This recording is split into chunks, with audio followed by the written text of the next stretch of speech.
হযরত আদম সফিউল্লাহ থেকে মুহাম্মদুর রাসূলুল্লাহ পর্যন্ত যত উম্মত পাঠিয়েছেন সমস্ত উম্মতের জন্য আমার আল্লাহ এক একটা করে কিতাব দিয়েছেন।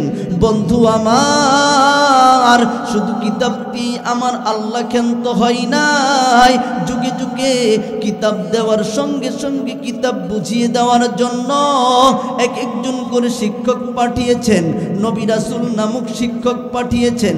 বন্ধু আমার আল্লাহ অসংখ্য কিতাব নাজিল করলেন। বন্ধু, অনেক কিতাব রয়েছে, তার মধ্যে 104খানা কিতাব। 104খানা কিতাবের মধ্যে আমার আল্লাহ 4টা কিতাবকে বড় করলেন, তাওরাত, জাবুর, ইনজিল।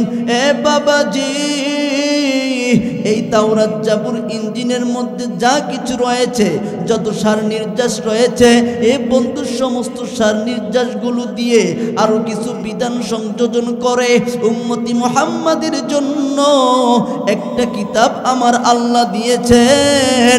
এই কিতাবটার নাম কি? চিল্লায়ে বলেন, এই কিতাবটার নাম কি? এ বাবাজি, আমার আল্লাহ বন্ধু আমার কোরআনুল কারীমের শুরুতেই ডাক দিয়ে বললেন, যালিকাল কিতাবু লা রাইবা ফীহি হুদাল লিল মুত্তাকিন।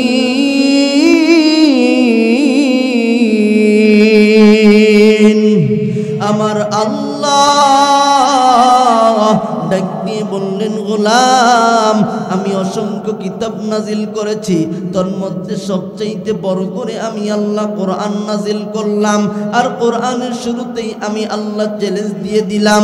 এ বন্ধু, আমার আল্লাহ ডাক দিয়ে বলে, সূরাতুল ফাতিহার আলিফ থেকে শুরু করে নিয়ে সূরাতুন নাসের শেষের সিন পর্যন্ত এর মধ্যে কোনো শোভা সন্দেহ নাই। চিল্লায়ে বলেন আল্লাহু আকবার। এ বাবাজি, পৃথিবীতে অনেক ধর্ম বর্ণর কিতাব রয়েছে বন্ধু আমার, বাইবেল, এ বন্ধু বাইবেল, মহাভারত, ত্রিপিটক সহ অসংখ্য কিতাব রয়েছে, কিন্তু কোন কিতাবের মধ্যে কিতাবের পরিচয় তুলে ধরা হয় নাই। কিন্তু আমার আল্লাহ এমন করে কোরআনটাকে সাজাইলেন, বান্দাকে ডাক দিয়ে বলছেন, গোলাম তুমি কোরআনকে জিজ্ঞেস করো, কোরআন তোমাকে কোরআনের পরিচয় দিয়ে দিবে। কোরআনকে যদি জিজ্ঞেস করি তোমার পরিচয়টা একটু দিয়ে দাও। কোরআন ডাক দিয়ে বলে, ইন্নাহু লাকুরআনুন কারীম ফি কিতাবিম মাকনুন লা ইয়ামাসসুহু ইল্লাল মুতাহহারুন।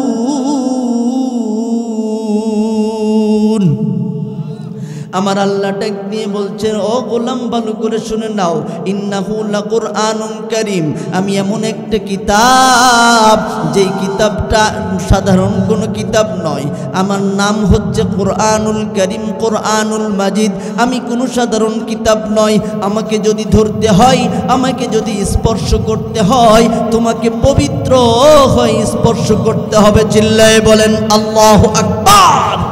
এ বাবাজি, কোরআন কোথায় ছিল, কোরআনের বাড়ি কোথায়, কোরআন নিজেই বলে দেয়, ফি লাউহিম মাহফুজ।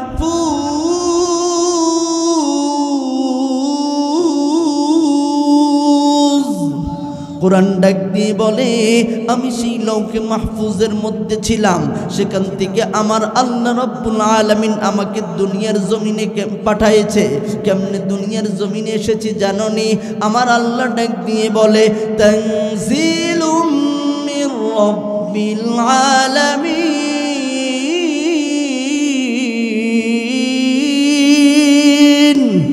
আমার আল্লাহ ডাক দিয়ে বলেন, গোলাম, আমি সবে কদরের রাত্রে, যেদিন লাইলাতুল কদর হয়, ইন্না আনজালনাহু ফি লাইলাতিল কদর, লাইলাতুল কদরি খায়রুম মিন আলফি শাহর, তানাজ্জালুল মালাইকাতু ওয়ার রূহ।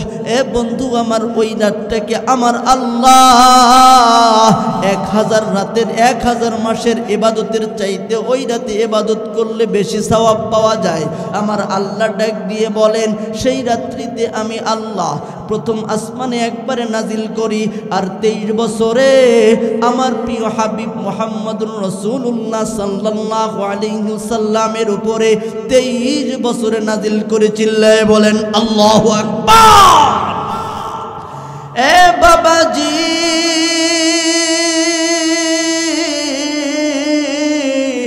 দিলটা নরম করে দিয়ে শুনবেন রে বাবা, কোনো দিকে নজর নাই, কোনো দিকে তাকাতাকি নাই।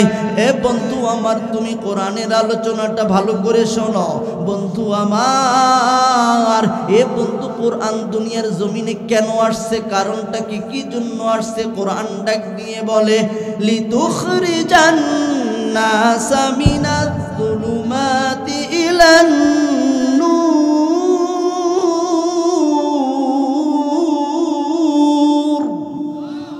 কোরআন ডাক দিয়ে বলে গোলাম, ওই যে অসভ্য মানুষগুলোকে সভ্য বানানোর জন্য, অসত্য মানুষগুলোকে সত্য বানানোর জন্য, খারাপ মানুষগুলোকে ভালো বানানোর জন্য, বেপরদায় মানুষগুলোকে পর্দায় নিয়ে আসার জন্য, বেনামাজি মানুষগুলোকে নামাজি নিয়ে আসার জন্য। এ বন্ধু, শিরক বিদআতে যে সমস্ত মানুষগুলো নিমজ্জিত হয়ে আছে, তাদেরকে শিরকের ওই অন্ধকার থেকে আমি তাওহীদের আমি আলোর মধ্যে নিয়ে আসার জন্য বন্ধু আমার, সর্বোপরি এক কথাই যদি বলি, কোরআন ডাক দিয়ে বলে সমস্ত জাহান্নামগামী মানুষদেরকে আমি কোরআন এসেছি আল্লাহ তাআলার চিরসুখের দেশ জান্নাতে নেওয়ার জন্য। বলেন না আল্লাহু আকবার। হে বন্ধু আমার, আল্লাহ কোরআনকে শুধু নবীর যুগের জন্য বানাই নাই, সাহাবায়ে কেরামের যুগের জন্য শুধু বানাই নাই বন্ধু আমার, কোরআনকে শুধু তাবিঈনদের যুগের জন্য বানাই নাই, তাবিঈনদের জন্য বানাই নাই। এ বন্ধু, আইম্মায়ে মুজতাহিদের জন্য বানাই নাই। এ কলিজার টুকরা বাবারা, দুনিয়া যতদিন থাকবে, যতদিন পর্যন্ত ইসরাফিল আলাইহিস সালাতু ওয়াস সালাম সিংহায় ফুৎকার দেয় নাই, ততদিন পর্যন্ত কোরআনের আওয়াজ, কোরআনের বাণী, কোরআনের বিধান দুনিয়ার জমিনে চলতেই থাকবে। বলেন না আল্লাহু আকবার। এ বন্ধু আমার, আল্লাহ কোরআনটাকে এত সুন্দর করে সাজাইলেন, তোমার ব্যক্তি জীবনের সমস্যার সমাধান তুমি কোরআনে পাইবা, তোমার সামাজিক জীবনের সমস্যার সমাধান তুমি কোরআনে পাইবা, তোমার রাষ্ট্রীয় জীবনের সমস্যার সমাধান তুমি এই কোরআনে পাইবা। তোমার যত সমস্যা, সমস্ত সমস্যার সমাধান যিনি কোরআনের মধ্যে রেখেছেন তিনি কে? আরো চিল্লায়ে বলেন তিনি কে? সমাধান চাও যদি জীবনে মরণে, ফিরে যাও খুঁজে নাও, চোখ রাখো কোরআনে। ঠিক না বে ঠিক? সমাধান চাও যদি জীবনে মরণে, ফিরে যাও খুঁজে নাও। এত চির অম্লান চির মুক্তির ডাক, এ যে মহাবাণী খোদারি কালামে পাক। ঠিক না বে ঠিক? এত চির অম্লান চির মুক্তির ডাক, এ যে মহাবাণী খোদারি কালামে পাক। এই দুনিয়া আর সেই দুনিয়া, এই দুনিয়া আর সেই দুনিয়া, মুক্তি পাবে তুমি দোজাহানে।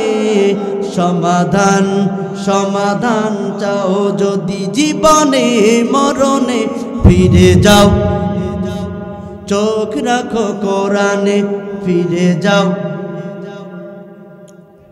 লিল্লাহে তাকবীর, লিল্লাহে তাকবীর। আল কোরআনের আলো। কলিজার টুকরা ভাইয়ের আমার, খালি আমরা চিল্লাইলে কাজ হইব?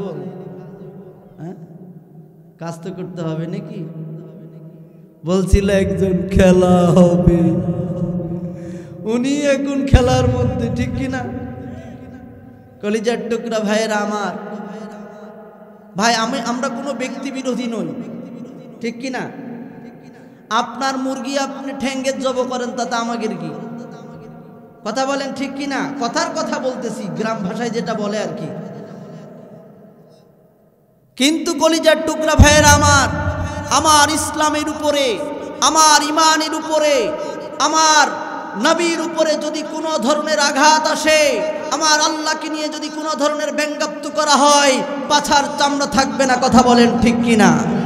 কলিজার টুকরা ভাইয়েরা আমার, বিগত সময়গুলোতে আমরা দেখেছি আপনি যেই কোনো দল করতে পারেন, তাতে আমার কোনো সমস্যা নাই। কিন্তু কথা হচ্ছে, কোরআন বিরোধী কোনো আইন প্রণয়ন করার কোনো অপচেষ্টা করলে, কোরআন বিরোধী কোনো কাজ করার চেষ্টা করলে, কোরআনের অবমাননা করা হয় এমন কোনো কাজ করা হলে বাংলার তৌহিদ জনতা আপনাকে ছাড় দিবে না। কথা বলেন ঠিক কিনা? আমরা বিগত সময়গুলোকে দেখেছি আমার সন্তানদেরকে কিভাবে ন্যাংটা করা যায় সেই অপচেষ্টায় আছে। কথা বলেন ঠিক না বেঠিক? করোনার সময় এমন একটা সিচুয়েশন দাঁড়ালো, করোনা খালি ওই পক্ষেরই, এই পক্ষের করোনা নাই। কথা বলেন ঠিক কিনা? রাস্তাঘাটে বের হওয়া যায় না, ওয়াজ মাহফিল হবে না, মসজিদে যাওয়া যাবে না, করোনা। মসজিদে যাওয়া যাবে না, করোনা। 10 জনের বেশি মসজিদে থাকা যাবে না, এমন একটা সিচুয়েশন, ভীতিকর অবস্থা। কলিজার টুকরা ভাইয়েরা আমার, আমরা নির্দ্বিধায় বলতে পারি আমরা আল্লাহকে ছাড়া কাউকে ভয় করি না। কথা বলেন ঠিক কিনা? কিন্তু এই সমস্ত কুলাঙ্গারগুলো বলেছিল, তারা বারবার চেষ্টা করেছিল আমাদেরকে এমনভাবে প্রমোট করার জন্য, পুরা জাতির যত করোনা সব ওনাদের বাড়ির থেকে আসছে। মানে সব করোনা ওনারা দেখতে পাচ্ছে, আমরা কিছু দেখতে পারি না। করোনার সময় এমনভাবে আমাদেরকে বাধা দিল, বাধা তো দিল ঠিক আছে, কিন্তু আমার সোনার কলিজার টুকরা বাচ্চাদের জীবন নষ্ট করে দিছে। কথা বলেন ঠিক কিনা? তারা কি করলো, যে পাস আর পরীক্ষা চলবে না, এখন অটো পাসের যুগ চলে আসছে। অটো পাস দিয়ে কি আমাদের লাভ হয়েছে না ক্ষতি হয়েছে? আমার সোনার ময়নারা তো এমনিই পড়ে না বাবা, কিন্তু তাদেরকে করলো কি, এমনভাবে ঘরে ঘরে এখন তখন আপনি অনলাইন ক্লাসের নাম দিয়ে তারা টাচফোন ঢুকাই দিল। কথা বলেন ঠিক কিনা? টাচফোনে কি তারা কি সারাক্ষণ কি জিকির করবে? তারা কি করবে? ছোট মানুষ বুদ্ধি পায় না, কি করবে। সেই সময় এমনভাবে আমাদের সামনে উপস্থাপন করা হলো ফ্রি ফায়ার, পাবজিকে। কথা বলেন ঠিক কিনা? আর আমার সোনার মেয়ে, সোনার ছেলেদেরকে যতই বুঝায় কোনো লাভ হয় না। রাস্তার মোড়ে মোড়ে আপনারা এর প্রকাশ্য সাক্ষী, এই মার ধর বসা, 4জন 5জন একসাথে মিলে করে না? করে কি করে না? দূর থেকে মনে হয় এদেরকে ভীমরুল কামড়াইছে, নয় মৌমাছি ধরছে। আমার সোনার ছেলেদের মস্তিষ্কের মধ্যে ফ্রি ফায়ার, পাবজি ঢুকে দিল। আর তাদের মনিকের পড়া বসে। তারপরে দেখলো যে আমার কিশোর মেয়েরা, এই 12-14 বছরের মেয়েরা, তারা তো বসা, এদেরকে কিভাবে কাজে লাগানো যায়। শয়তানের তো একটা দায়িত্ব কর্তব্য আছে নাকি? আছে না? শয়তান নিজে এবার মিশন হাতে নিল, এদেরকে সাইজ করতে হবে। তখন আমাদের মাঝে টিকটক নামক একটা অ্যাপস এমনভাবে হাইলাইট করে দিল, সবাই এখন টিকটকার। ঠিক না বে ঠিক? টিকটকার হয়ে আমাদের প্রত্যেকটা সন্তানকে তারা টিকটক প্রতিবন্ধী বানিয়ে দিয়েছে। কথা বলেন ঠিক না বে ঠিক?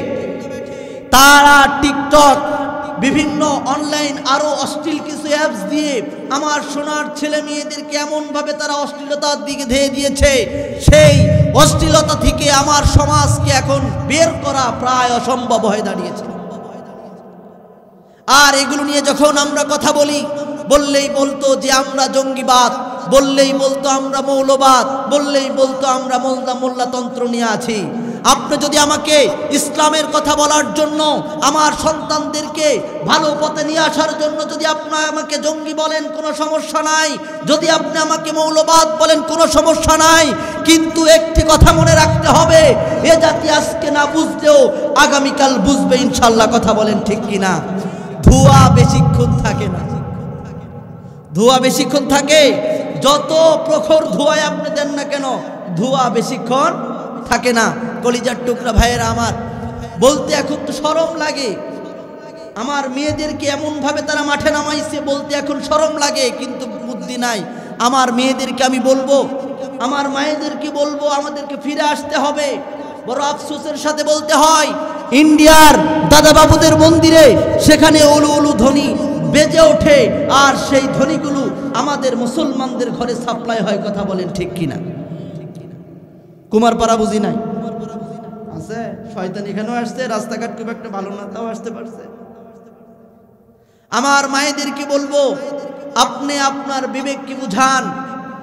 আপনার বিবেক, আপনার বিভিন্ন রিকশার পিছনে লেখা থাকে বিবেক সবচেয়ে বড় আদালত, দেখছেন না আপনারা? বিবেক মানুষ কাকে বলে? হায়াওয়ানুন নাতিকুন, মান্তিক ফালসাফার ভাষায় হায়াওয়ানুন নাতিকুন, যেই প্রাণী কথা বলতে পারে তাকে বলে মানুষ। কি বলে? মানুষ। কিন্তু বগুড়ার প্রখ্যাত মুহাদ্দিস, জামিল মাদ্রাসার মুহাদ্দিস হযরত মাওলানা ইয়াকুব সাহেব দামাত বরকাতুহুম প্রায় 50 বছর যাবত তিনি বুখারী পড়ান। আমাদের ক্লাসের পাশ দিয়ে যাচ্ছিলেন, আমাদের হুজুর আবার ওনারই ছাত্র। কে রে তুই এলা কি পড়াচ্ছু রে? হুজুর ওই যে হায়াওয়ানুন নাতিকুন পড়াচ্ছি। তা তোরা কি বুঝলু? মানে একদম খাস বগুড়ার ভাষায় কথা বলে, তোরা কি বুঝলু? তা আমরা বললাম যে প্রাণী কথা বলতে পারে সে প্রাণী মানুষ। বলতেছে পাগলা, যে প্রাণী কথা বলতে পারে ওই প্রাণীর নাম মানুষ লয়, যেই প্রাণীর বিবেক আছে সেই প্রাণীর নাম মানুষ। বলেন আলহামদুলিল্লাহ। কথা অনেক ছোট, কথা অনেক ছোট। যেই প্রাণীর কি আছে? বিবেক আছে, সেই প্রাণীর নাম মানুষ। এই জন্য মায়েদেরকে বলবো, আপনাকে আপনি আপনি বাঁচলে পুরো সমাজ বাঁচবে। কথা বলেন ঠিক কিনা? আপনি বাঁচলে পুরো সমাজ বাঁচবে। আপনি যদি নিজেকে না বাঁচান, আপনি আপনার ফ্যামিলিকে যদি না বাঁচান, পুরো সমাজ, আগামীর প্রজন্ম ধ্বংস হবে, আগামীর ভবিষ্যৎ ধ্বংস হবে, আগামীর সব কিছু নস্যাৎ হয়ে যাবে। কথা বলেন ঠিক না ঠিক? এই জন্য আপনারা যারা আছেন আপনাদেরকে সজাগ থাকতে হবে। পাশাপাশি আমার মায়েদেরকে পায়ে হাত দিয়ে বলবো, কুমার পাড়ার মায়েরা অনেক ভালো আলহামদুলিল্লাহ, কিন্তু আমার মায়েদেরকে আমি আরো পায়ে হাত দিয়ে বলবো, আপনারা সকলে মিলে এমন একটা প্রত্যয় গ্রহণ করেন, আমার কোনো ঘরে টিভি থাকবে না। টিভি থাকলেই সিরিয়াল আছে না নাই?